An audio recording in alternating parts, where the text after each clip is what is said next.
কালো জিরা দিয়ে দিব। আলুটা ফোড়নের তেলে নাড়াচাড়া করে নিলাম। এবার পুঁইয়ের ডাঁটাগুলো দিয়ে দিব। দিয়ে দেবো হলুদ, লবণ, দিয়ে দেবো বাটা মশলা, ধনিয়া, জিরা, আদা, কাঁচা লঙ্কা বাটা। পুঁইয়ের ডাঁটা আলু মশলা দিয়ে ভালো করে কষা নিলাম। এবারে পুঁইয়ের পাতাগুলো দিয়ে দিই।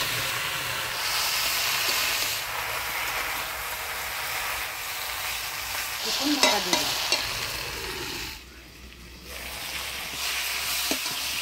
পুঁইয়ের ডগা পাতা আলু ভালো করে মজায় নিলাম। এবার ঝোল দিয়ে দেবো।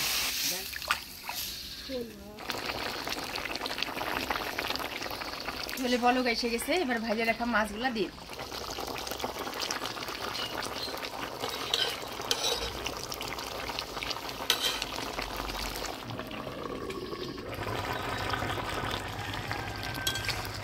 বাটা মাছের ঝোল হয়ে গেছে। এবার নামিয়ে নিব।